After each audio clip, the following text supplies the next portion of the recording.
Si tu es dans l'idée, si dans ta tête c'est je dois partir, bah en fait, tu as des emplois. Tu vas sur LinkedIn, tu tapes French Job Sofia, French Job, insère le nom d'une ville ou d'un pays quelconque et tu trouves des choses. Je gagnais mes sous comme ça en tant que freelance. C'est un truc que j'ai trouvé par hasard en démarchant un mec par mail comme ça. Comme quoi parfois il suffit de pas grand chose. La Bulgarie, c'est quand même un pays qui est en décroissance démographique, donc il y a un manque de main-d'œuvre. C'est impossible vraiment de se retrouver au chômage en Bulgarie si vous parlez anglais. Franchement, tu vis avec 500 € par mois, donc même si t'as 3000 €, tu peux tenir 6 mois quoi. C'est déjà énorme. Bon, aujourd'hui on est avec Arthur de Bulgarie. Voilà. Bienvenue sur la chaîne. Est-ce que tu peux déjà te présenter? Ouais, bien sûr, bah déjà, merci à toi, Matt, pour l'invitation sur ta chaîne. Dans l'hémisphère sud, on voit les deux dimensions, été, hiver, Ah là, il fait chaud là. hémisphère sud, hémisphère nord. On est là, il neige, il fait -5, toi, t'es en chemise dehors Il fait dans le 37. panier. Aujourd'hui 37 là. Voilà, c'est les deux esprits, là, il fait plutôt -2, -5 et il y a la neige dehors. Donc, c'est deux dimensions. Donc, bah, moi, je m'appelle Arthur Ivan, je suis français, je vis ici en Bulgarie. J'ai aussi une chaîne un peu comme Matt où je parle de la vie en Bulgarie, de l'installation sur place, de la création d'entreprise. Et je représente un cabinet d'avocats et comptables bulgares, domiciliation en Bulgarie, pour l'installation de professionnels et particuliers en Bulgarie. Et je me suis vraiment pris d'intérêt et de passion pour ce pays dont je vais vous parler aujourd'hui, comme on va parler aussi du Paraguay et voir un petit peu ce qui rapproche et différencie les deux pays. On va essayer de faire un peu des points de comparaison, faire un peu une battle. Le but c'est pas de dire il y a un pays meilleur que l'autre, ça dépend vraiment des gens quoi. C'est selon les recherches de chacun. Si vous aimez plus le froid, le Paraguay c'est clairement pas fait pour vous. Euh, voilà, c'est vraiment. Moi c'est ce que je dis tout le temps sur ma chaîne. Les gens ils me disent oui, t'essayes de vendre le Paraguay à tout le monde. Bah, j'essaye de vendre dans le sens où je suis convaincu par le pays, mais je dis toujours aux gens, si ça se trouve, le Paraguay, c'est peut-être pas fait pour vous, et il y aura peut-être d'autres choix qui seront plus adaptés, quoi. Je sais pas faire venir les gens à D'accord, tout prix, quoi. Chacun fait sa décision. complètement. Voilà, donc effectivement, dans cette vidéo, on est plus sur quelque chose qui va être axé sur la vie sur place, peut-être un peu moins les aspects fiscaux, entreprises, dont on parle aussi sur nos chaînes, mais c'est vrai qu'on peut très bien avoir des possibilités autres. Mais là, voilà, on va essayer de se concentrer vraiment sur la vie sur place. Ouais, le but, c'est d'avoir un petit échange, et de toute façon, si les gens veulent des questions fiscales, on a déjà chacun fait des vidéos respectives sur les pays. Donc ça, c'est à vous d'aller voir directement, quoi. Ouais, bah voilà, et moi je me présente rapidement, voilà, pour ceux qui... Bon, Matt, vous êtes sur ma chaîne a priori, voilà. Donc moi ça va faire 1 an et 3 mois, pour être précis, que je suis expat au Paraguay. Et voilà, j'accompagne également les gens à s'installer, etc. Investir également en immobilier, c'est quelque chose qu'on développe pas mal en ce moment. Et de toute façon, on va parler un petit peu de nos raisons d'expatriation. Je pense que ça va être le point suivant. C'est pourquoi est-ce qu'on a choisi le Paraguay et la Bulgarie. Je vais te laisser commencer. Et voilà. Bien sûr. Alors pourquoi s'être expatrié, pourquoi être parti en Bulgarie? Bon, il y a plusieurs raisons. Déjà, la première raison, c'est un peu l'envie d'aventure et de voir quelque chose de différent que ce que je connais déjà. J'ai déjà beaucoup voyagé avant d'être allé en Bulgarie et j'avais envie de découvrir quelque chose de nouveau. J'avais fait mes études en France, j'avais travaillé un petit peu, j'avais envie, voilà, de voir quelque chose d'autre. Donc ça, c'est vraiment la première raison, c'est d'avoir de nouvelles opportunités et de vivre une petite aventure. Une autre raison, c'est tout simplement le pouvoir d'achat. Euh, En Bulgarie, il y a beaucoup d'opportunités professionnelles ou business. Le coût de la vie est beaucoup moins important. Et donc, effectivement, en termes de pouvoir d'achat, c'est une solution qui est très, très, très avantageuse. Si vous avez un emploi qui est bien rémunérateur pour la moyenne locale. Une autre raison pour laquelle je me suis installé en Bulgarie, c'est tout ce qui va être question sécurité et vie paisible. Donc effectivement, c'est un pays qui est très tranquille et ça s'est confirmé une fois que j'ai habité ici. Et puis aussi pour une raison de perspective, je me suis dit que ça serait intéressant de s'installer dans un pays qui est émergent, qui est encore dans sa phase de croissance. Comme ça, on se positionne tôt un peu comme les boomers. En fait. On devient des boomers, mais volontaires. On se positionne quand le pays est en train de se développer. Et je pense que c'est un peu la même chose vis-à-vis du Paraguay. Comme ça, en se positionnant maintenant, en prenant des places, que ce soit business, ou que ce soit des emplois, ou que ce soit de l'investissement immobilier ou autre chose, et ben dans 20, 30 ans, ça va avoir beaucoup de valeur, ce qu'on aura bâti aujourd'hui. Et je pense qu'on peut vraiment faire quelque chose de très intéressant dans un pays qui est émergent et qui est neuf, comme la Bulgarie, comme le Paraguay et d'autres, à la différence d'un pays qui est déjà plus avancé. Donc c'est ça vraiment mes quatre grandes raisons. Intéressant. Mais effectivement, ouais, sur le point opportunité, je te rejoins. Parce que c'est vrai que quand tu arrives dans un pays où il y a encore tout à faire, entre guillemets, mais que tu vois que ça commence déjà à avancer assez vite, il y a tout à faire, mais la machine est déjà en route, on va dire. C'est intéressant parce que, comme tu dis, tu te positionnes au bon endroit au bon moment. Dans 20 ans, tu es quasiment garanti, si tu fais pas n'importe quoi, voilà, d'avoir bien placé tes pions et d'avoir trouvé des investissements intéressants. Je vais pas parler de la capitale, je pense que c'est pareil en Bulgarie. Sofia, ça doit être un petit peu plus compliqué aussi.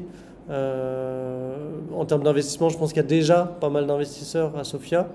Je sais pas si tu me confirmes ça. Ouais, effectivement, il y a déjà beaucoup d'investissements à Sofia. Maintenant, il y a quand même aussi beaucoup d'opportunités. Ok. C'est-à-dire que en Bulgarie, il y a la côte et Sofia, qui sont les points qui, on va dire, vont être un peu plus chers, un peu plus valorisés, où il y a le plus de perspectives de croissance. Mais malgré tout, il y a quand même beaucoup de choses à faire à Sofia. Ouais. Au Paraguay, c'est pas forcément vrai. Ascension, honnêtement, je trouve que c'est déjà peut-être un peu surévalué sur certains aspects. Donc pour moi, c'est pas forcément ce qu'il y a de mieux. Mais si tu vas par exemple à la campagne, tu as des petites villes qui commencent à grossir, mais vraiment qui ont des belles croissances. Tu sais que dans 10 ans, 20 ans, elles auront doublé, triplé, quadruplé, ce genre de ville. Et bah en fait, tu trouves encore des hectares à moins de 10 000 € l'hectare. Donc comment dire que c'est vraiment rien, quoi. Donc sur ce genre d'opportunité, ouais. Donc tu peux vraiment te placer, entre guillemets, avant tout le monde, quoi. Donc ça, c'est un premier point qui est aussi vrai pour moi. Pour ces raisons, je me suis expat. Euh, pour autre raison, j'avais des entreprises en France et j'ai souffert de l'URSSAF, j'ai souffert des employés qu'il fallait payer le double. Enfin, ça te coûte le double de ce que tu les payes au final. En plus de ça, si tu as des problèmes avec, c'est difficile à régler. Enfin, t'as que des emmerdes en fait en France. Donc je me suis dit, bon, si j'ai envie d'entreprendre, mais pas en France. Voilà. Donc voilà, en fait, et c'est pareil en Bulgarie, les impôts sont également relativement faibles. Les règles sont aussi un petit peu plus simples. Donc ça permet aux entrepreneurs de vraiment faire ce qu'ils ont envie de faire, un projet entrepreneurial, sans perdre tout ton temps dans de l'administratif, dans perdre de l'argent bêtement dans des taxes.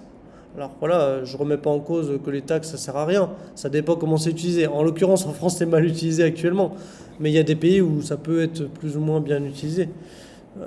Mais au moins avec 10% par exemple en Bulgarie, ou même 10% au Paraguay, quand tu as une entreprise locale, bon, ça affecte pas tellement ton business, quoi, au final, ça va. Donc ça, c'était une des grosses raisons aussi pour moi. Et après, moi, l'élément déclencheur, j'avais toujours eu un peu l'esprit aventurier, peut-être un peu comme toi. Et donc je savais que je voulais pas rester en France, ça c'était sûr. Sauf que j'étais dans une relation depuis 5 ans, donc j'avais entre guillemets mes ancrages en France. La relation s'est terminée. Et donc c'était un peu l'élément déclencheur. Je me suis dit, bon, bah c'est maintenant ou jamais, quoi. Donc Ouais. il s'est passé ça. 2 jours après, je faisais des recherches pour savoir où je voulais partir. 3 jours après, j'ai trouvé le Paraguay. Et un mois après, mes papiers étaient prêts pour partir, quoi. Ça s'est fait assez rapidement. Ouais, très, très rapide. Donc parfois, il y a un petit élément déclencheur, il y a besoin. C'est les petits coups du destin aussi, tu vois. Euh, je sais pas comment Ouais, toi ça, ça s'est passé. Est-ce que tu as visité d'abord le pays? Comment c'était pour toi? ouais, tiens, c'est une bonne question, ça. Comment est-ce qu'on est arrivé au Paraguay, en Bulgarie? Alors, moi, je suis arrivé en Bulgarie sur quelque chose qui est tout autre que ce que je fais aujourd'hui. Effectivement, moi, je suis quitté la France, genre 5 jours après la fin de mon contrat de travail. Donc, je suis parti très, très vite. J'ai cherché des emplois en Bulgarie, et puis j'en ai trouvé un par une agence.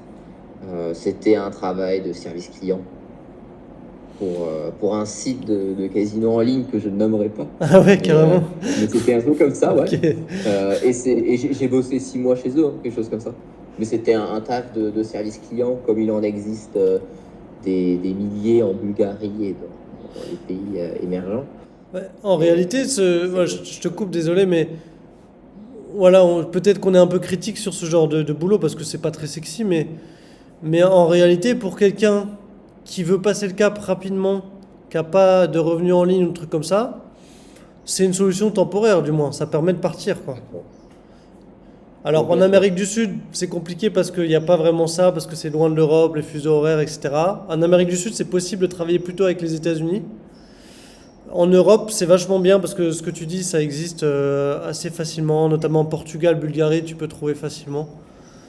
Donc ça, c'est assez intéressant pour partir. Voilà, tu veux partir de la France, donne-toi les moyens. Ok, tu vas faire un taf de merde, mais c'est un départ, c'est pas une fin en soi. Donc c'est pas très grave, quoi. Ah oui, parce que de toute manière, c'est vraiment réaliste et possible de partir super rapidement. C'est-à-dire que si tu es dans l'idée, si dans ta tête c'est je dois partir, bah en fait, tu as des emplois. Tu vas sur LinkedIn, tu tapes French Job Sofia ou French Job, insère le nom d'une ville ou d'un pays quelconque, peu importe si c'est en français ou en anglais, et tu trouves des choses. Il y a des choses. Donc c'est vraiment possible. Moi, je suis arrivé comme ça. Et encore aujourd'hui, ça existe. Il y a des milliers d'emplois comme ça. Et ils recherchent constamment du personnel. Donc c'est possible. Et c'est une occasion, après, une fois que vous avez cet emploi-là, vous pouvez développer votre activité à côté, vous pouvez apprendre la langue, vous pouvez faire des choses. Donc c'est l'occasion après de faire votre nid sur place et potentiellement de développer votre activité, votre entreprise. Donc toi, c'est ce que tu as L'occasion, moi, fait. c'est C'est comme que ça tu as que démarré j'ai sur ton fait. travail et en parallèle, Ouais, c'est ça. t'as C'est commencé. ça. Oh, super. En parallèle, j'ai fait mon activité, puis ensuite j'ai quitté le job une fois que l'activité fonctionne, tout simplement. Bah, en soi, c'est un peu mon histoire, plus ou moins, tu vois, parce que, alors moi, c'était pas un job salarié que j'avais en parallèle, enfin, quand je me suis expatrié, moi, j'étais plus en mode freelance, tu vois. Ok.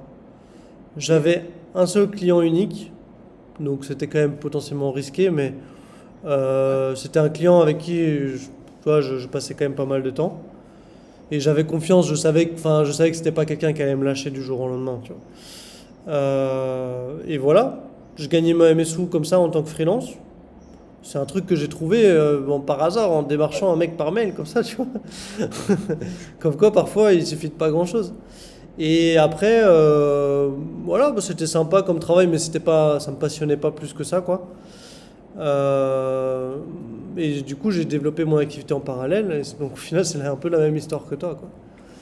Ouais, voilà, c'est ça. De toute manière, c'est vrai qu'effectivement, si vous avez déjà un business qui fonctionne et vous pouvez venir comme ça, c'est royal. Mais c'est quand même possible, même si vous n'avez pas ça, de vous installer. C'est vraiment ce qu'on veut souligner ici. Ouais. Ouais, et je Alors, pense que possible. ça reste quand même la majorité des gens qui veulent partir, mais qu'ils peuvent pas vraiment par rapport à l'argent, par rapport aux dépenses mensuelles, etc. Je pense que ça représente quand même un peu la majorité des profils au final. Ouais. C'est ben le premier problème pour s'expatrier, s'installer dans un autre pays, c'est il faut une solution de revenu. Bah ouais. Bon, après, il y a des raisons familiales. C'est que si vous avez une famille ou si vous devez vous occuper d'un parent proche ou autre, ça, c'est une autre raison personnelle qui peut sérieusement vous empêcher de partir. Mais si vous n'avez pas ce type de contrainte vraiment importante, le principal problème, c'est le revenu. Ouais, c'est ça. Il faut trouver une solution de revenu, mais c'est possible. Il y a plein de pays, Bulgarie par exemple, où on peut trouver des emplois avec un niveau de qualification qui est, on va dire, élémentaire et en parlant un minimum d'anglais. Ouais, donc au final, c'est très accessible. C'est assez accessible. Ouais. Et après, ouais, moi j'encourage aux gens de pas trop penser. Alors, faites attention, faut prendre avec des pincettes ce que je dis, mais faut penser un Bien sûr, minimum, mais faut pas trop penser. C'est juste au milieu, quoi. bien sûr. Ça veut dire que une fois que tu as trouvé le job, ou alors soit un job en ligne, soit un job dans le pays de destination, bah, franchement, tu vas, ça sert à rien de se préparer pendant 6 mois. Ok, peut-être avoir un tout petit peu de réserve pour pas se retrouver dans la merde du jour au lendemain, Mais ça sert à rien d'avoir 50 000 euros de réserve, quoi. Je veux dire, si t'as. Je sais pas combien c'est le coût de la vie en Bulgarie, mais j'imagine que si t'as 3 000 euros, tu peux tenir déjà plus de 3 mois sur place, quoi. Le coût de la vie mensuel en Bulgarie, j'en avais parlé sur ma chaîne, pour être au-dessus du niveau de vie moyen en France, dans la capitale, à Sofia, c'est 1 200 € par mois. Ok. Voilà. Ça, c'est une moyenne correcte. Après, selon votre niveau de vie, certains diront plus, certains diront moins, mais en moyenne, je dirais que c'est 1 200 à Sofia. Ok. Ouais, au Paraguay, c'est à peu près pareil, peut-être légèrement moins. Je pense avec 1000 euros, t'es déjà très très bien. Et après, si vraiment t'es en mode budget, l'avantage du Paraguay, c'est que tu peux te mettre dans les zones un peu où il y a plus les locaux. Et franchement, avec 500 balles par mois, tu vis sans problème. Oui, c'est ça, dans la campagne. Même dans la banlieue, hein, ici à 30 minutes de la capitale, 500 balles par mois, tu peux vivre, hein. Donc Si quelqu'un qui est en mode jamais. budget, je développe mon truc à fond, franchement, tu vis avec 500 euros par mois, donc même si tu as 3000 euros, tu peux tenir 6 mois, quoi. C'est déjà énorme. Ouais, c'est énorme. Donc C'est unique.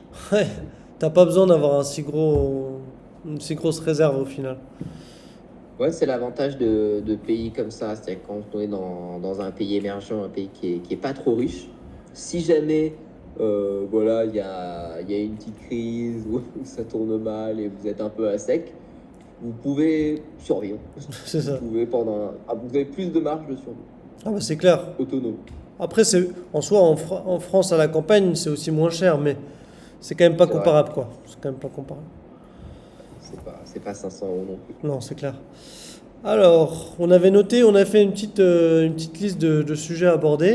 Ouais, Donc voilà, je voulais parler avec toi de, voilà, comme on disait au début, des opportunités qu'il y a en Bulgarie, qu'il y a au Paraguay, l'argent, qu'est-ce qu'il en est, les perspectives d'évolution, la sécurité, etc. Comment est un petit peu toute la vie sur place, qu'est-ce qu'on peut faire, voilà, en bien termes sûr. d'opportunités. Bien sûr. Effectivement, en Bulgarie, au niveau professionnel, déjà, enfin, l'opportunité principale, c'est si vous avez vraiment des qualifications hyper élémentaires, c'est le travail de service client. Pour ça, il faut que vous parlez anglais au moins niveau B1, idéalement B2, et parler français. Et vous pouvez avoir un travail de service client. C'est un bon moyen de démarrer et puis de développer votre activité en parallèle. C'est comme ça que, personnellement, je suis arrivé en Bulgarie. Après, il y a d'autres métiers qui recrutent, tout ce qui est métier de team leader, de manager d'entreprise, les métiers de juriste d'entreprise également recrutent beaucoup. Le secteur de la banque et de la finance recrute ici. Le secteur de l'IT, mais bon, après, l'IT, ça recrute dans le monde entier de toute façon, dont la Bulgarie. Voilà, ça, c'est les secteurs principaux qui recrutent. Il y en a d'autres aussi qui, plus ponctuellement, euh, embauchent du personnel. Mais voilà, vous avez quand même beaucoup d'opportunités salariales, dans le sens où la Bulgarie, c'est quand même un pays qui est en décroissance démographique. Donc, il y a un manque de main-d'œuvre permanent. Hmm. Parce qu'il n'y a pas, il y a quasiment pas d'immigration, à part des Bulgares qui retournent chez eux. Et il y a une population qui diminue, donc il y a un manque de main-d'œuvre qui est vraiment structurel dans le pays, donc ils ont vraiment besoin de personnel. C'est impossible vraiment de se retrouver au chômage en Bulgarie si vous parlez anglais. C'est pas possible. Et du coup, l'anglais, c'est quand Si même vous parlez bien anglais. utilisé Si vous parlez anglais. en Bulgarie ou Dis-moi, l'anglais, l'anglais? c'est beaucoup parlé en Bulgarie? J'avais l'impression que quand j'y suis allé, pas Alors, tant que ça, mais. en Bulgarie, non. Par contre, si on va à Sofia, dans les quartiers centraux, Plovdiv, Varna, et dans les secteurs professionnels dont je vous ai parlé juste avant, oui, là, il y a de l'anglais. En fait, c'est Il y a presque. de l'anglais dans ces endroits-là, en C'est fait. des entreprises internationales qui sont basées en Bulgarie qui recrutent, en fait, c'est ça? Complètement, des entreprises françaises, Ah. américaines, anglaises, autres. Et dans ce monde-là, l'anglais est utilisé, et dans les endroits type centre de Sofia et grandes villes, l'anglais est très utilisé aussi. Oh, ok. Ok, bah, je vais faire un parallèle sur le Paraguay. Alors, le Paraguay, c'est quand même bah, c'est quand même bien différent par rapport à ce que tu viens de raconter. Il n'y a pas tellement d'opportunités d'emploi sur place. Alors, bien sûr, c'est possible, mais ça va être plus avec les entreprises américaines. On a des entreprises américaines implantées. On a aussi des entreprises argentines, brésiliennes, donc faut parler espagnol. Je pense que bon, l'anglais, ça reste la base, hein. Si tu veux t'expatrier n'importe où dans le monde, c'est quand même le première On langue à parle anglais, c'est maîtriser. facile. Donc ici surtout entreprise américaine, entreprise argentine, brésilienne aussi un petit peu, mais bon, il faudra parler espagnol. Donc c'est moins commun, on va dire. Donc si vous voulez vraiment vous installer au Paraguay, avoir un job salarié, c'est pas super facile, c'est vraiment pas... C'est possible, mais c'est pas ce qu'il y a de plus simple. Trouver un job en français au Paraguay, c'est encore plus dur. Ça existe. Par exemple, bah, nous, dans notre entreprise, on recrute pas que des profils qui parlent français, mais on recrute parfois des profils francophones, parce qu'on a pas mal de clients francophones. Vous pouvez très bien, je sais pas, aller à la chambre de commerce franco-paraguayenne, vous allez voir toutes les entreprises françaises, vous les contactez toutes et vous peut-être vous Bien trouverez un sûr. job comme ça, hein. Classique dans tous les pays. Voilà. Un classique dans tous les pays. Même s'il n'y en a pas énormément d'entreprises françaises ici, c'est une des bases qui est possible. Si quelqu'un qui cherche un travail, il finit toujours par le trouver, hein. Il n'y a pas de secret, Complètement. c'est la persévérance, quoi. Complètement. Donc voilà, bon, c'est pas ce qu'on trouve le plus. Ensuite, moi je dirais que le Paraguay, en termes de job, il y a deux solutions. C'est vraiment le paradis, on va dire, pour les digital nomades. Si tu as un business en ligne, non seulement tu vas payer 0%, tu vas pouvoir voyager toute l'année parce que tu n'as pas de temps minimum pour avoir la résidence. Ça veut dire que tu peux venir une fois par an au Paraguay, tu fais garder ta résidence et ta résidence fiscale. Donc ça, c'est exceptionnel. Donc pour moi, c'est vraiment le profil là qui tire le plus d'avantages du Paraguay, même si c'est pas le seul profil possible, hein. Et le deuxième profil intéressant, je pense que c'est des gens peut-être un petit peu plus âgés, à partir de 40-50 ans, qui ont déjà une expérience professionnelle, qui ont déjà une expertise particulière. Par exemple, je sais pas, quelqu'un qui est plombier, ou alors quelqu'un qui fait de la construction, ou quelqu'un qui a eu des restaurants, ou qui est cuisinier. En fait, ici, le niveau d'entrepreneuriat est assez bas, il y a assez peu de barrières à l'entrée. Donc ça veut dire que tu vas lancer ton entreprise, si toi tu as une bonne expertise, tu vas assez facilement te différencier. Tu vas pouvoir cibler les étrangers qui ont un peu plus d'argent. Et en général, si tu fais du bon travail, ça se passe bien, Ouais. quoi. Tu vois. Donc voilà, c'est surtout ces deux profils-là pour le Paraguay. J'exclus pas non plus le profil salarié, ça peut se faire, mais c'est plus compliqué qu'en Europe, ça c'est sûr. C'est clair, ouais. En Bulgarie, effectivement, il y a ce profil salarié qui est possible. Et sinon, le profil freelance ou business, mais qui, de toute manière, est possible partout, mais particulièrement en Bulgarie, qui est le pays qui impose le moins en Europe. Donc, ça, C'est c'est pas quand mal. même un sacré intérêt. 10% sur le profit des entreprises, sur les sociétés, 10% de revenus, 5% de dividendes. Bon, c'est quand même intéressant. Et surtout, c'est l'administration qui est assez simplifiée. Pas tant pour mettre en place la société, mais une fois qu'elle est mise en place, vous pouvez payer vos impôts en ligne avec une carte Revolut. Ouais, donc Donc c'est hyper facilité. Tant que vous avez une bonne comptabilité, que vous avez un bon comptable, votre, c'est super simple de faire le règlement de vos dus et de vos impôts. Donc c'est effectivement un profil qui est intéressant et surtout il y a une grosse base de networking en Bulgarie parce que comme c'est un pays qui attire beaucoup ce type de profil, des gens qui travaillent dans la tech, donc comme dans d'autres pays en Bulgarie, il y a la French Tech, il y a la chambre de commerce française ici, puis il y a des chambres de commerce aussi américaines et autres. Donc il y a un gros networking de gens, d'IT, d'entrepreneurs, de tech ici.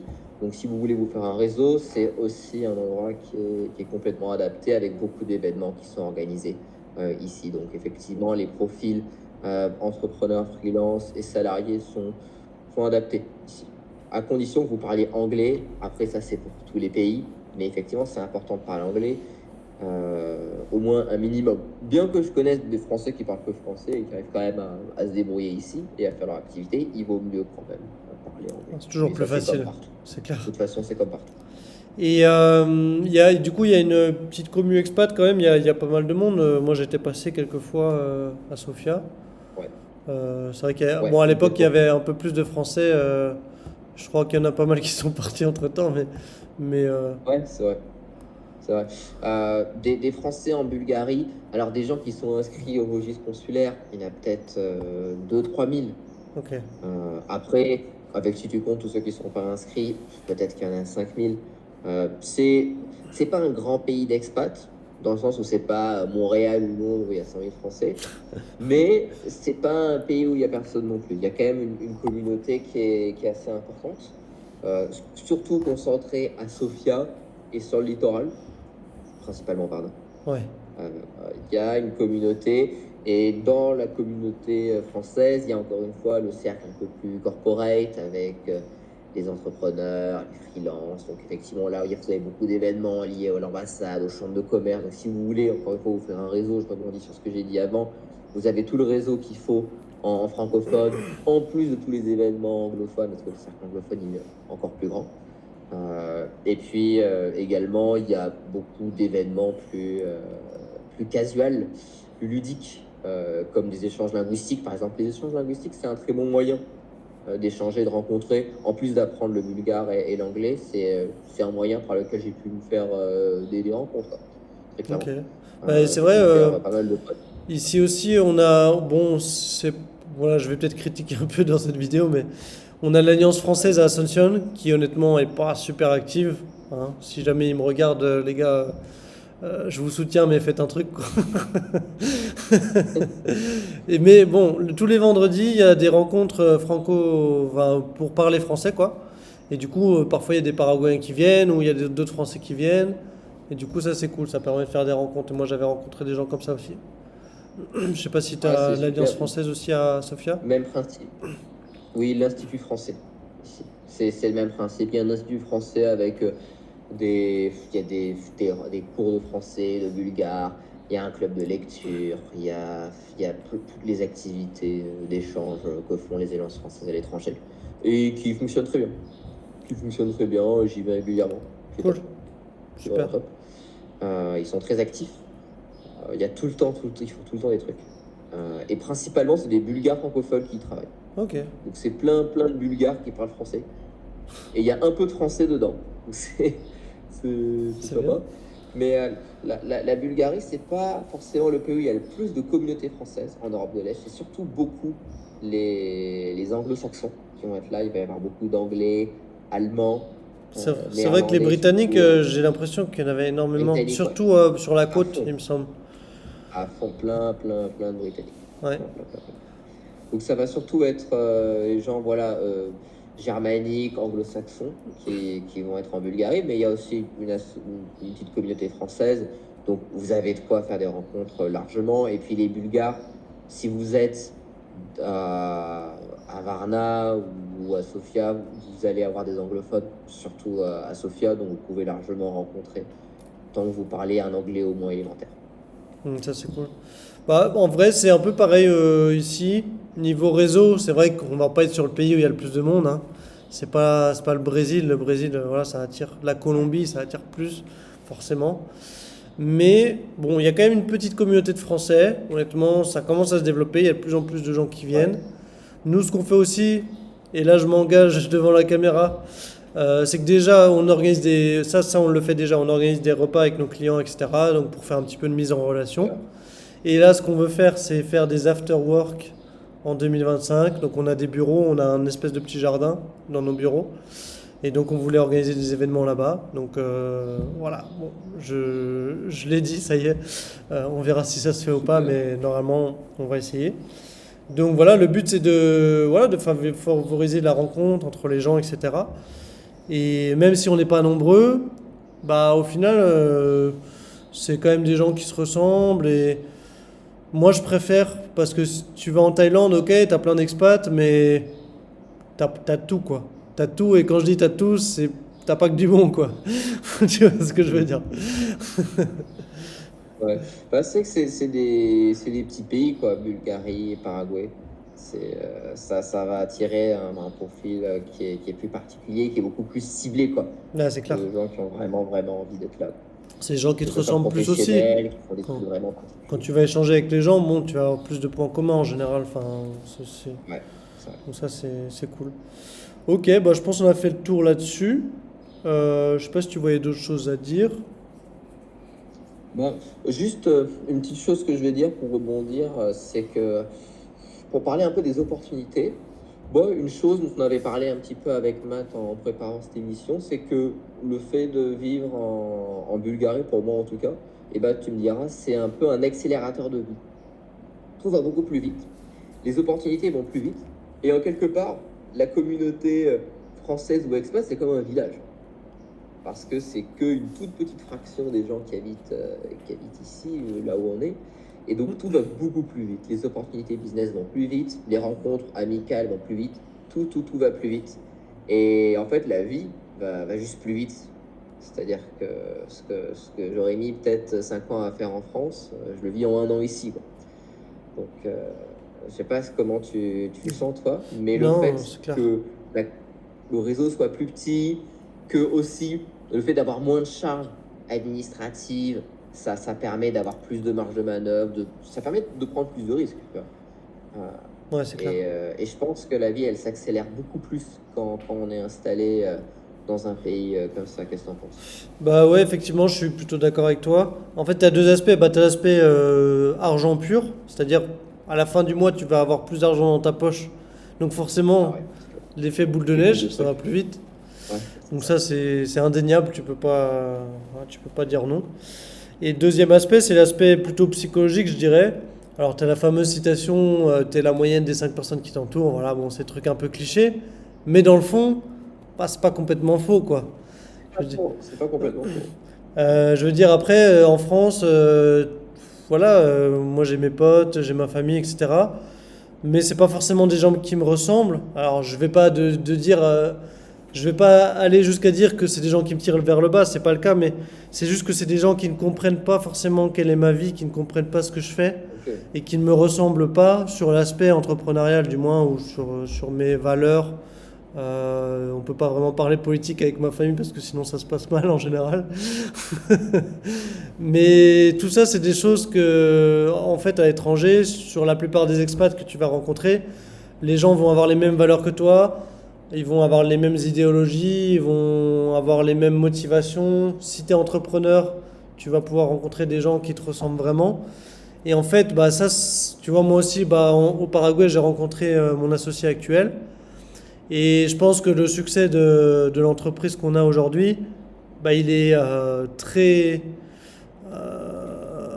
en partie, enfin, en grosse partie dû à cette rencontre-là aussi, tu vois. Et c'est une rencontre que, alors j'aurais pu la faire en France, mais je pense qu'il y avait statistiquement, il y a moins de chances, ouais. Moi, c'est un plaisir de vie aussi. C'est un plaisir de vie parce que le fait d'être entouré et d'avoir une concentration de profils très entreprenants, ça permet aussi, c'est un élément qui est clairement motivateur, qui donne des opportunités, qui donne des idées, de l'inspiration. C'est un environnement qui est clairement plaisant et c'est une des raisons qui fait que c'est aussi un accélérateur de vie. Et puis c'est aussi un contexte très optimiste parce qu'on sait que c'est un pays dans lequel on va avoir une amélioration de la condition, quoi, en général. Là, c'est clair. Et on sait que l'avenir sera meilleur. Donc, psychologiquement, même ça met dans un bon mood.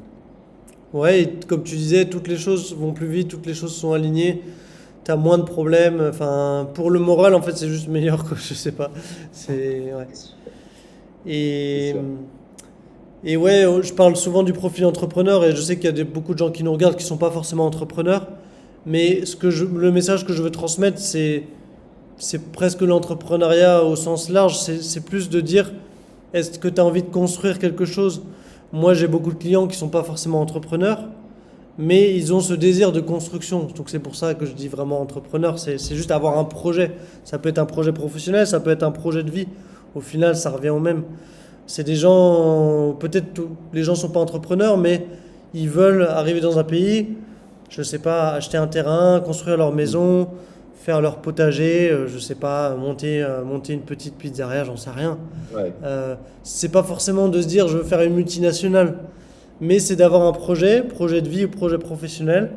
Et dans ce sens-là, vous allez rencontrer des gens qui vous ressemblent. Voilà. C'est pas juste sur le Ouais. niveau business, mais aussi sur le fait de vouloir créer quelque chose dans sa vie.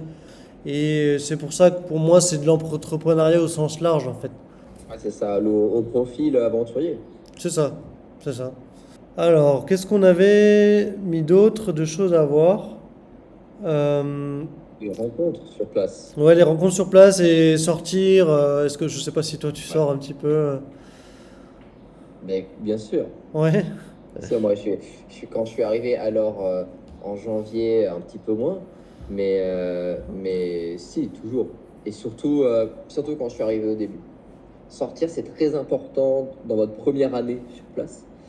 Moi, ce que j'ai tendance à dire, c'est on commence vraiment à profiter du pays à fond au bout de 1, 2 ans dans ces eaux-là. Enfin, on y profite beaucoup plus. Ça veut pas dire qu'on profite pas au début, mais quand on compare à son soi du début, on se dit, ah ouais, je profite beaucoup plus maintenant. Et plus le temps passe, plus on profite du pays, je pense, et plus on arrive à apprécier sa valeur. Et sortir, pour moi, c'est hyper important. Et dans les premiers instants où je suis arrivé en Bulgarie, on va dire les 6 premiers mois ou première année, je sortais vraiment à fond. Mais après, j'ai toujours été très sorti et très social, on va dire. Mhm. J'aime bien sortir en général, même si c'est un peu moins maintenant, mais je sors toujours. Et en particulier au début. Et c'est comme ça qu'on fait des rencontres. Après, la sortie, ça veut dire beaucoup de choses.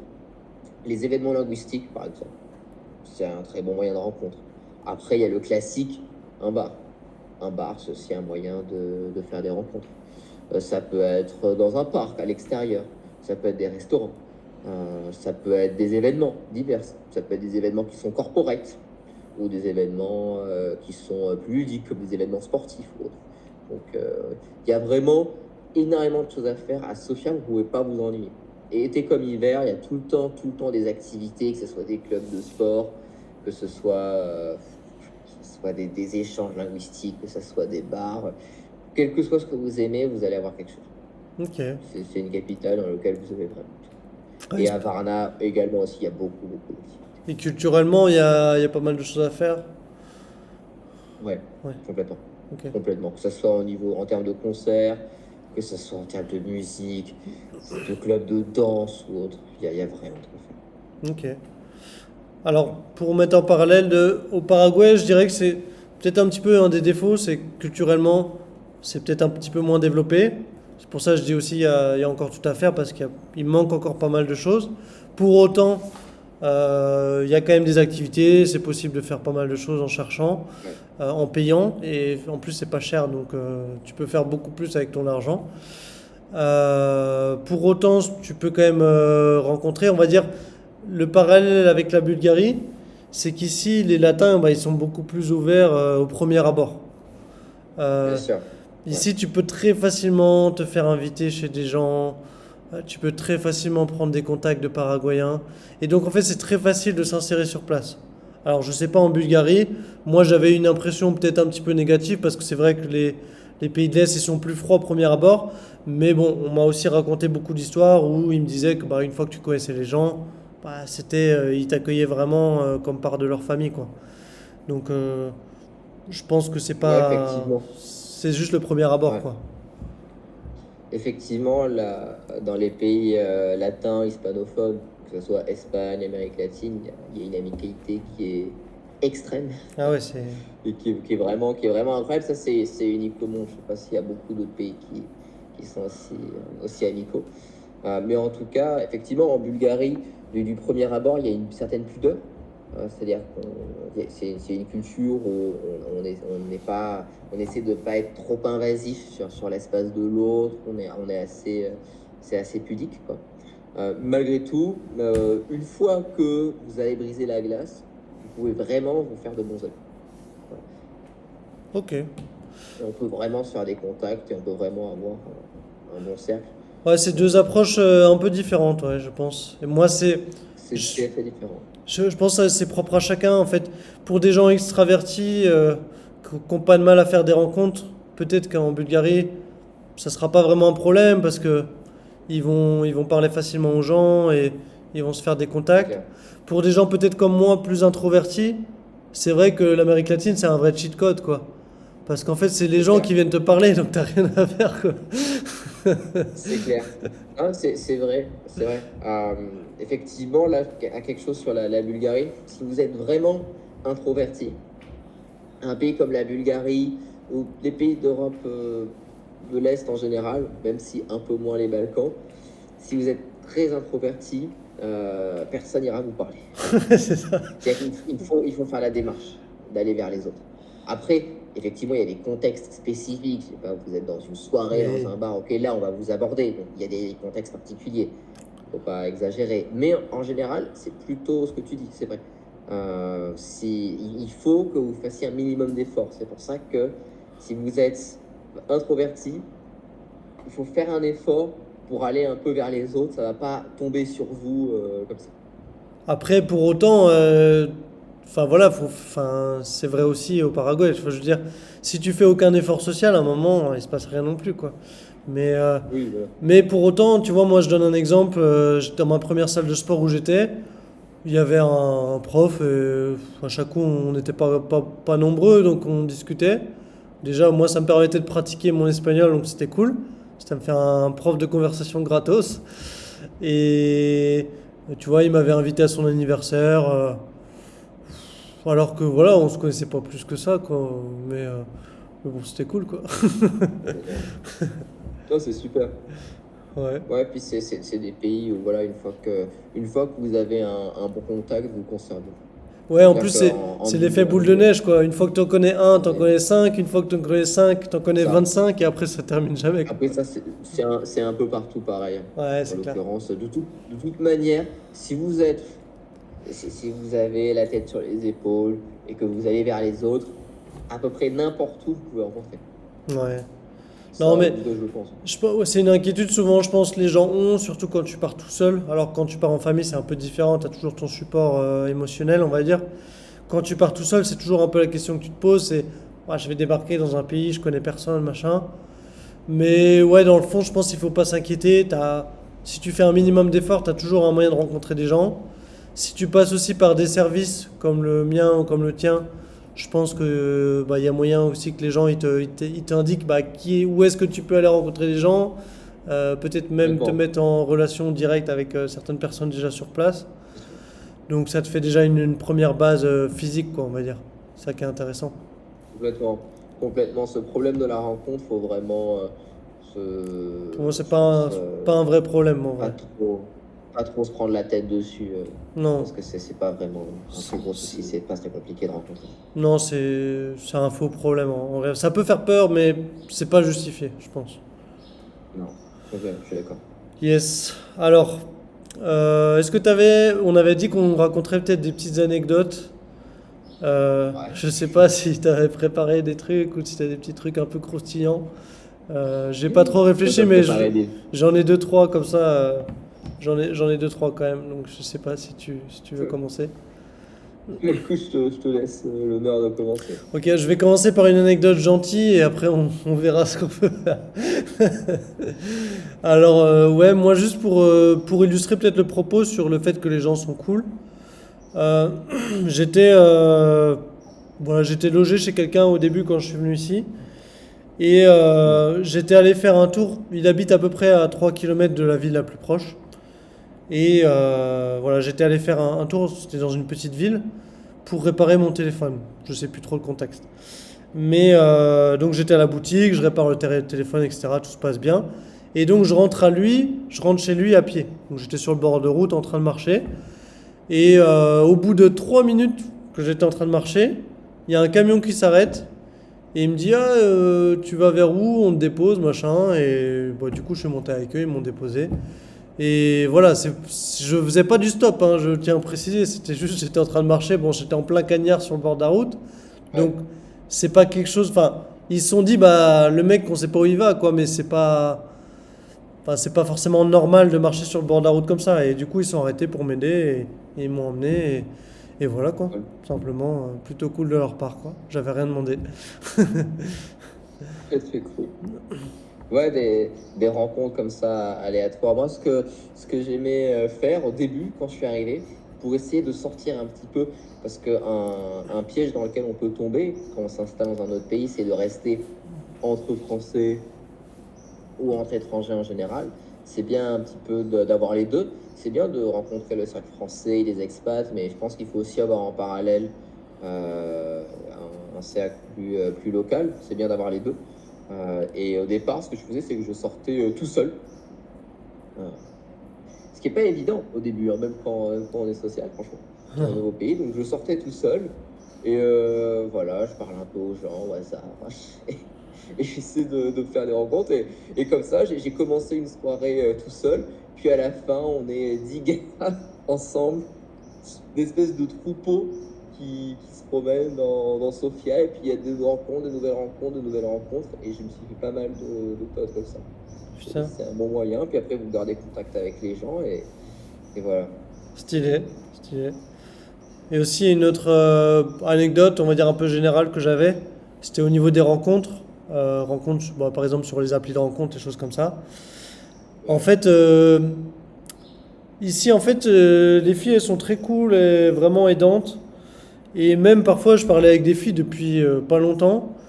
Mhm. Et tout ça pour dire que elles me proposaient leur aide, mais vraiment de manière désintéressée, quoi. C'était vraiment en mode, je viens d'arriver, ah bah si tu as besoin de quoi que ce soit, même pour tes papiers, si tu veux que je passe un coup de fil Sympa. pour toi, pour t'aider. Alors que la meuf, je la connaissais pas. C'était vraiment voilà, d'une proposition d'aide désintéressée, vraiment sincère et sans attente en retour, quoi. Et bon, voilà, c'est super cool. Et ouais, déjà, il y a ce côté-là. Après, pour juste épiloguer un petit peu sur le côté rencontre, c'est vrai qu'on va pas se mentir. En Amérique latine, au Paraguay, c'est quand même beaucoup plus simple de faire des rencontres qu'en France. Moi, pour le coup, j'ai fait beaucoup de rencontres ici au début.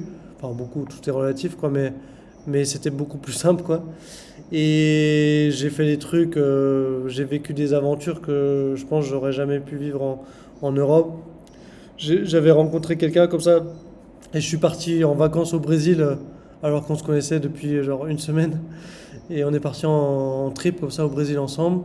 Ça s'est fait vraiment naturellement comme ça. C'était un peu une idée folle et on a lancé le truc et ça s'est fait. Et ouais, franchement, c'est des aventures, je pense que je m'en souviendrai toute ma vie. Et voilà, c'est cool quoi, tout simplement. Ouais, j'ai aussi quelque chose comme ça. On vit vraiment des choses uniques. Et c'est clair que ici, j'ai vécu des choses que je n'ai jamais vécues en France, des trucs incroyables. Parce qu'en Bulgarie, il y a un peu cet esprit je m'en foutiste général. Je sais pas si tu vois ce que je veux dire, mais ça peut avoir un mauvais côté aussi, attention. Ça peut avoir le côté du manque de professionnalisme et du manque de service, mais ça a le bon côté du pas prise de tête.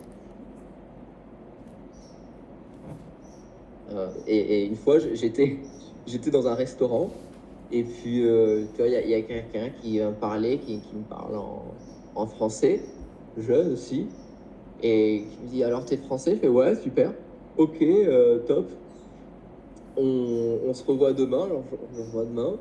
Et puis je lui dis ouais, ça te dit de partir en vacances à Varna avec moi? Ok. 2 jours plus tard, on part. Pas mal. Comme ça quoi. C'est qu'au bout de quelques jours, on part en vacances en France, et on est potes.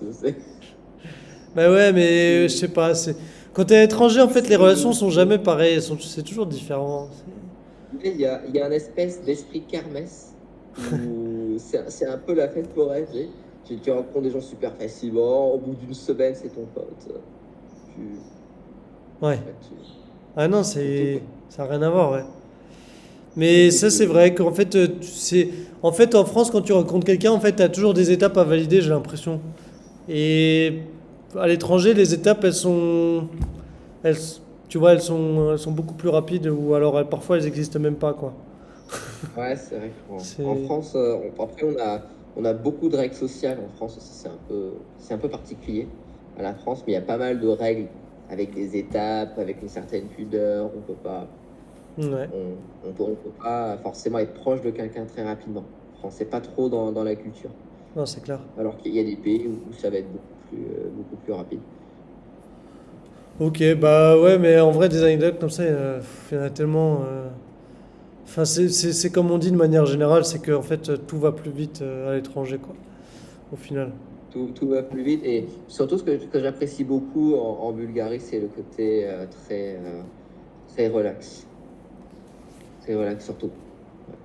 Ça, C'est des gens qui sont pas procéduriers. C'est pas vraiment la culture de on va aller plus loin.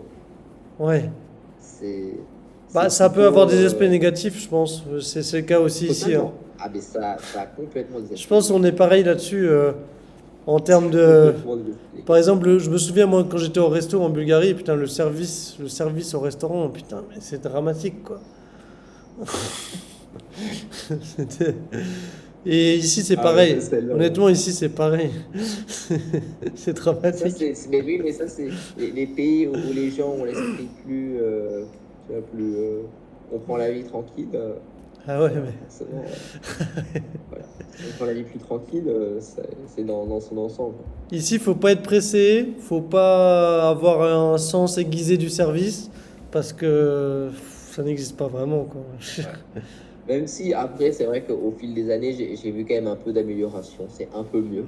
Ok. Et il y a quand même des endroits, de plus en plus, comme avec les business qui se développent, il y a une classe un peu riche qui commence vraiment à émerger. Et donc, il y a une offre premium qui se développe avec un peu plus de qualité de service. Alors, on est loin de ce qu'on peut avoir, je sais pas, aux États-Unis, en France, en Angleterre. C'est pas comparable. Mais ça s'améliore, quoi. Il y a une petite offre un peu mieux. Mais c'est vrai qu'en règle générale, faut savoir que culturellement, en Bulgarie, il n'y a aucune règle sociale pour dire qu'on doit forcer ses émotions, même dans le contexte du travail. Ouais. C'est-à-dire, si c'est pas votre jour, c'est pas votre jour. C'est-à-dire que si le serveur fait la gueule, il a le droit de le faire, il n'est pas obligé de sourire. Ouais, bah, c'est sûr. On n'est C'est pas habitué à ça, en fait. bah ouais, mais y a pas de. En fait, ici, les gens. En fait, il n'y a pas de filtre entre ce qu'ils se pensent, ce qui se passe dans leur tête et ce qu'ils expriment, quoi. Zéro filtre. Ouais, ouais, ouais. Zéro, Je vois. Donc on peut tomber sur tout en fait. On peut tomber sur des gens, c'est vraiment pas leur jour, ils vont vous faire la gueule, ils vont pas être contents et ils vont pas être coopératifs. Et on peut tomber sur des gens qui sont très sympas, qui vont être très rapidement votre pote. C'est un peu tout ou rien avec ça. Ok. Donc vous pouvez tomber sur de tout en Bulgarie. Parce qu'il n'y a pas de règles sociales où on fait un effort pour un petit peu changer son émotion et être par politesse. Là, je vois. Il y a pas cette règle-là. C'est brut de décoffrage. Oh. Et puis aussi, il y a des gros changements de saison en Bulgarie. C'est-à-dire que l'été, c'est 35 degrés l'été, moins 5, moins 10 l'hiver. Et donc, on est vraiment rythmé par les saisons.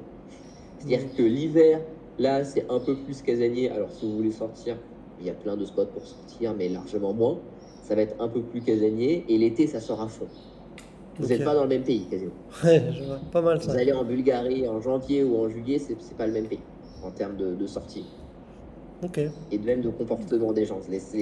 C'est vraiment marqué par son temps. Et là, je pense que c'est une vraie différence avec le Paraguay, les pays plus tropicaux, plus chauds. Bah, Paraguay, c'est. Bon, il y a des saisons, mais elles sont pas très marquées. Euh, Et c'est vrai qu'après, le Paraguayen, comme on disait tout à l'heure, il est plus sympa au premier abord. Mais par contre, le Paraguayen, un de ses gros défauts, c'est qu'il sait pas dire non. Donc il va toujours te dire oui pour te faire plaisir. Et que bah, parfois c'est chiant parce qu'il va te dire oui alors qu'il peut pas faire un truc. Et du coup, il va te mettre une douille indirectement, quoi, grosso modo. Pour C'est. te faire plaisir, en fait, il est Ouais. sincèrement, en fait, il veut sincèrement t'aider.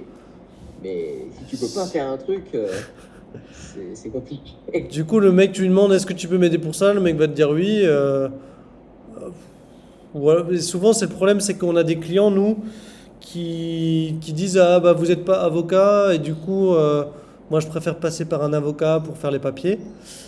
Sauf que ici vous allez voir un avocat paraguayen, le mec il a jamais fait les papiers de sa vie, il va vous dire oui. Bah, non seulement parce que ça lui fait de l'argent et qu'il sera toujours content de prendre de l'argent.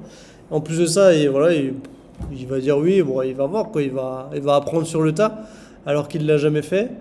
Donc c'est pas toujours sérieux, c'est pas toujours bien fait. Quand c'est des cas de figure un petit peu avancés, ça peut parfois poser des gros problèmes. On a déjà eu des gens Ouais.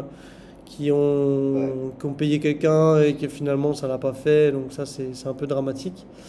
Donc voilà, il vaut mieux passer par des gens qui ont l'expérience aussi et faire attention. Voilà, le Paraguayen va jamais vous dire non. Donc aussi faire attention à ce que vous demandez et si est-ce que Ouais, c'est réaliste ou pas quoi. C'est vrai que si c'est pour une petite aide ou un truc, si c'est pour un truc tout simple, où est le resto, bon, et qu'il dit oui, et que finalement il sait pas où est le resto, c'est pas très grave. Par contre, si c'est pour un truc de société ou autre, ça peut être un peu chiant. Ouais, et il y a toujours la notion du temps aussi qui est un peu distordue, c'est-à-dire le mec il va vous dire ouais j'arrive maintenant, mais maintenant au Paraguay ça veut dire dans 1 heure quoi, un minimum. En fait il y a plein d'expressions même en espagnol. Euh, bon, en espagnol on dit maintenant ça se dit ahora, et ils peuvent dire ahorita. Ahorita c'est genre ahora mais c'est pas vraiment quoi. Et il y a aussi, Maintenant, vite fait maintenant, quoi. ouais voilà. Après ils disent aussi ahora después, ça veut dire maintenant après.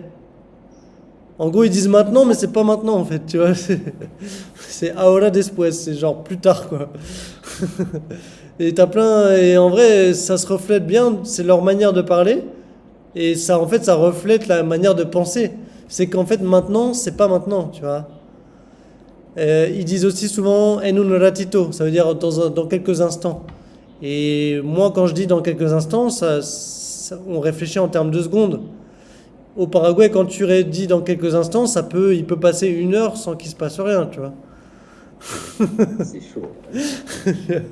Donc après, c'est différence de culture, ouais. C'est- C'est pas la même notion du temps. Non, rien à voir. C'est beaucoup plus souple, quoi. C'est clair. Mais bon, pour nous les Européens, c'est difficile, mais bon, il faut s'adapter au pays aussi, Ça a c'est son comme ça, quoi. charme. C'est ça. Ça a son charme aussi. Ouais, t'es plus relax aussi, c'est clair, ici, t'es plus relax. C'est clair. Ouais. Bon, maintenant, je pense qu'on arrive sur la fin. Est-ce que... Ouais. J'avais une question, je pense, qui était intéressante, c'était est-ce que tu aurais un conseil à donner à ton toi, juste avant que tu t'expates? Donc je sais pas, c'était il y a C'est combien? ça. Il y a 2 ou 3 ans, tu m'as dit? 3 ans. 3 ans? Un peu plus de 3 ans, 3 ans et demi. Donc si tu devais revenir 3 ans en arrière avant ton expat et te donner un conseil ou voilà, à toi-même. Bien sûr. Les deux choses les plus importantes pour moi dans l'installation en Bulgarie, et tu me diras pour le Paraguay, c'est déjà il vous faut une solution de revenu. Sinon, vous ne pouvez pas vivre. Et les rencontres. Les rencontres, les rencontres, les rencontres. L'isolement social, c'est le premier facteur, à mon avis, des échecs d'installation en Bulgarie. Ne pas faire l'effort de faire des rencontres qui sont multiples. Et donc, ce que je dirais à moi d'avant, c'est de tout de suite commencer le processus de rencontre. C'est vrai que moi, au tout début, j'étais un peu dans cette phase d'exploration où je ne savais pas trop où rencontrer, j'étais un peu dans le cercle français. Et à choisir, j'aurais commencé 6 mois plus tôt, dès le départ, à faire de la rencontre, à sortir tout seul, à faire vraiment de la rencontre aléatoire. Pour moi, ça, c'est vraiment, vraiment, vraiment la clé. Mhm. C'est hyper important de se faire des amis, à la fois des Français, des expats, c'est bien aussi, mais aussi des locaux pour avoir vraiment un cercle qui est varié. Vous avez à la fois des potes, des relations amicales, à la fois vous avez de la rencontre amoureuse, à la fois vous avez du corporate, du business, du coworking, à la fois vous avez du local, tu vas rencontrer vraiment des Bulgares, vous découvrez la culture. C'est bien d'avoir un peu de tout et d'avoir quelques bons amis. Parce que avoir des potes, c'est bien, mais avoir des amis, c'est ce qui manque le plus. Mhm. Le truc qui peut vous manquer le plus, c'est de ne pas avoir d'amis. Et ça arrive après longtemps. C'est pas tout de suite au début, quand vous arrivez, rien ne vous manque. Mais au bout d'un certain temps, 1 an, 2 ans, ce qui peut manquer, c'est les amis. Pas juste les potes, les vrais amis, ceux à qui vous pouvez tout dire. Euh, et ça, vous en aurez besoin. Et donc, il faut rencontrer beaucoup de monde. Il y a un petit côté effet de masse. Et puis, dans le monde que vous rencontrerez, vous pourrez vous faire des amis, peut-être français, peut-être bulgares, peut-être autres. Mais ça, pour moi, c'est important. Vraiment. Ok, ouais. Ouais, je vois. Ben, je te rejoins un petit peu là-dessus. Je sais pas si tu avais terminé ton message. Ouais, Ouais, ouais. c'est bon. Bah, moi, le message C'est que je me donnerais à moi-même, bah déjà, je reviendrai là-dessus parce que moi, j'ai un petit côté asocial. Pour les gens qui me connaissent vraiment, ils le savent. Donc, c'est vrai que moi, j'ai tendance à me renfermer sur moi-même. Et bah, c'est vrai que je fais pas autant de rencontres que ce que je devrais et que je pense que j'ai beaucoup à gagner aussi à faire des rencontres. à découvrir des nouveaux lieux, des nouvelles personnes. Comme ça qu'on ouvre le plus nos perspectives, qu'on apprend le plus de choses.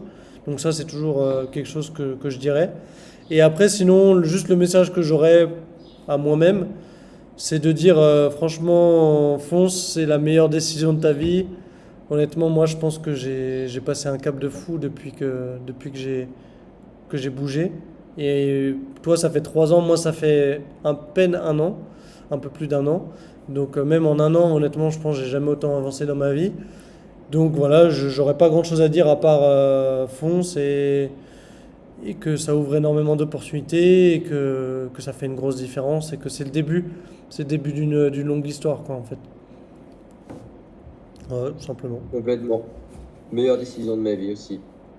Voilà, bon, je pense qu'on est d'accord là-dessus. Un accélérateur de vie incroyable, une aventure incroyable, des choses que j'ai vécues ici qui ne me seraient jamais arrivées en France, des aventures incroyables, des voyages, des rencontres.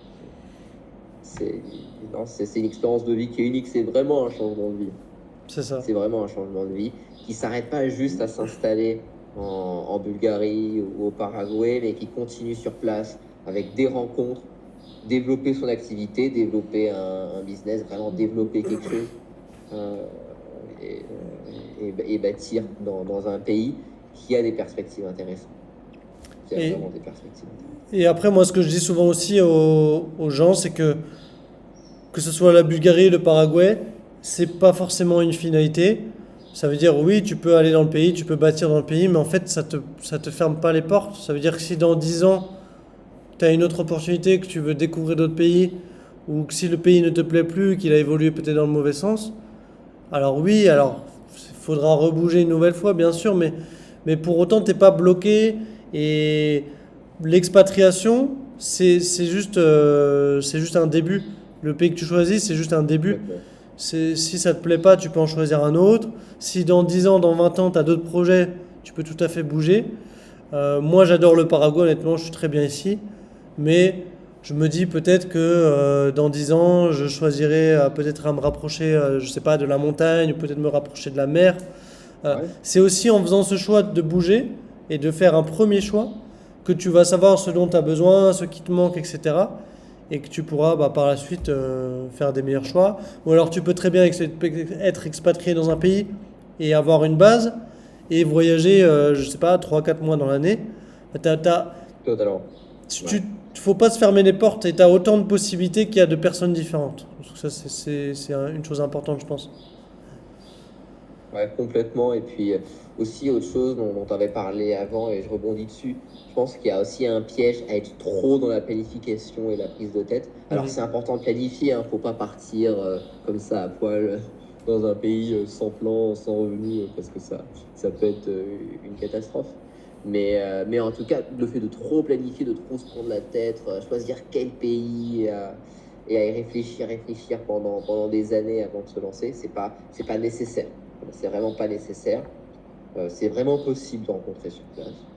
C'est vraiment possible de se faire des revenus, que ce soit en étant salarié, ou que ce soit en étant freelance, sur des plateformes de freelance qui existent. Enfin, c'est vraiment possible, Mhm. quoi.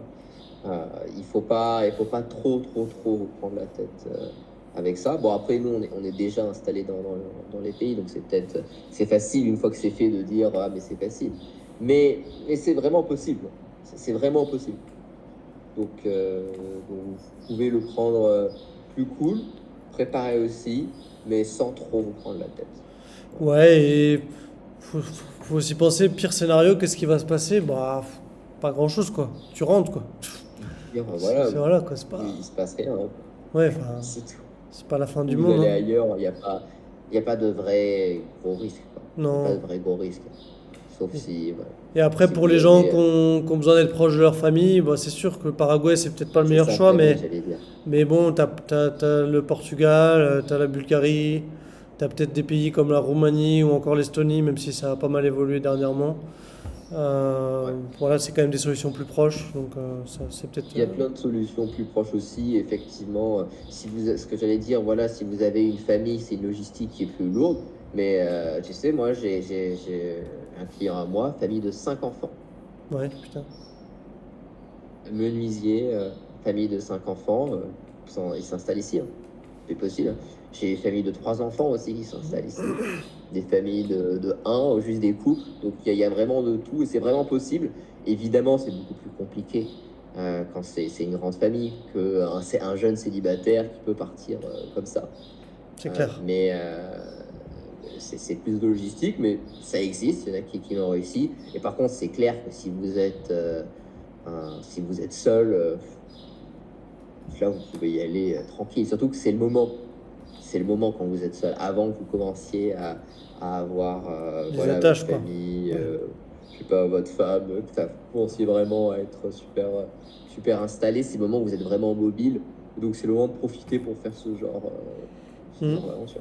Là, c'est clair, hein, C'est bien. carrément. Bon, bah écoute, Arthur, merci. Je pense qu'on a déjà dit beaucoup de choses. En tout cas, si les Génial. gens ont besoin de conseils sur la Bulgarie, de toute façon, il y aura ta chaîne en description. Ils peuvent te contacter, etc. J'imagine.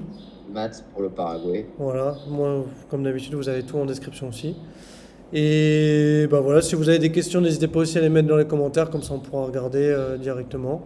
Et si vous avez même des suggestions pour d'autres podcasts à l'avenir, n'hésitez pas. Voilà. Je sais pas si tu as un petit mot de la Avec fin. plaisir. Avec plaisir. Bah écoute, non, merci Matt pour ton invitation.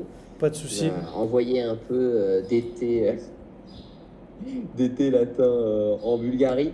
Ouais, j'aimerais bien récupérer un peu de Voilà. fraîcheur là parce que ouf, c'est compliqué. Une chemise ouverte, palmier dans l'arrière-cour, Ouais. Ah ouais, c'est ça vrai. Ah oui, déconne. tu vois mon palmier. Ouais.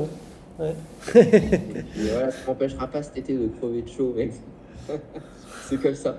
C'est le rythme des saisons. C'est ça. Et puis, non, mais écoutez, non, c'était super intéressant. Bah top, ouais. N'hésitez pas à poser vos questions dans les commentaires. Et puis, contactez Matt pour le Paraguay, moi pour la Bulgarie. Et puis, voilà, on se retrouve peut-être pour une prochaine vidéo. Vas-y, bah Du carrément. contenu. Vas-y, avec plaisir. Salut. À très bientôt. Salut, Ciao, ciao, ciao. ciao.